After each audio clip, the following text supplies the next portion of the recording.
meeshaan ciidankan 6 bishii Janaayo 2021 ayaan nimid ciidanka caaradkiisa 6 gaari oo kamid ah markii deegaamaha halkaan naga xiga dagaalada inta lagu fiirsaday oo Qubeyska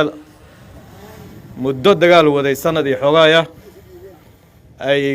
nimankii ka qaalib noqdeen dhulkan waa laga qaxay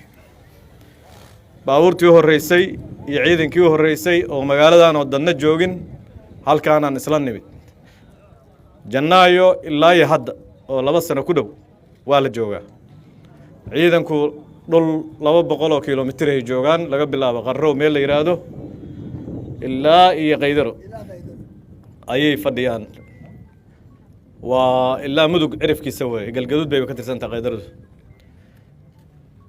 250 ka badan ayaa raggan saaxiibadood meeshaan ku laaday in ka badan intaasna way ku dhaawacmeen runtii waxay muujiyeen kaliya adeeg 26 Juun ayay magaaladan shabaab soo weerareen magaalada qayb kamid oo dhan way dunsan tahay dad 32 qofoodna waa ku dileen wixii ka dambeeyay markaas dagaalka waa la wada galay sidii baana loo joogaa lagama bixin maalinba maalin ka dambeeyay waa ka sii xoogaysanayay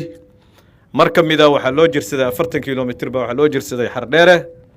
laakiin nasiib darro caawimaad iyo taakuladii dawladda dhexe oo loo baahnaa oo la waayay baa dib loo soo noqday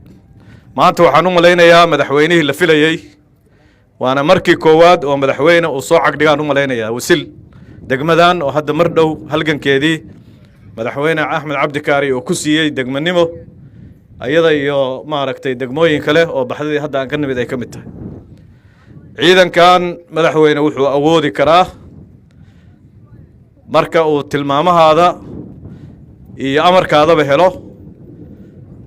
inta uu cirifka ugu xigta galmudug inay gaari karaan ayagoo kaashanaya ciidamadii hadda ka timid oo baxdiya joogay waxay maanta u baahan tahay wixii ka dambeeya dhowr jeer saraakiisha iyo Sheekh Cabdimanaan halkaan taagan iyo kulli waana soo wada wacayeen goorma dawladdu noo imaanaysa waxaan u maleynayaa madaxweynaha qofka weyn oo imaan lahaa maanta meeshaan ma jiro maanta waad joogtaa raggan raggii la midka qaarkood saraakiil weeye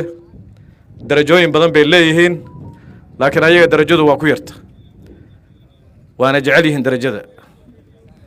marka maanta saraakiilnimadoodii iyo ciidamnimadoodii iyo halgankii iyo dagaalgelintii iyo wixii maaragtay taakulaha loo baahnaa madaxweyne ku soo dhawow halkaan waxaan u maleynayaa wixii hadda ka dambeeya bulshada la hadli doontaa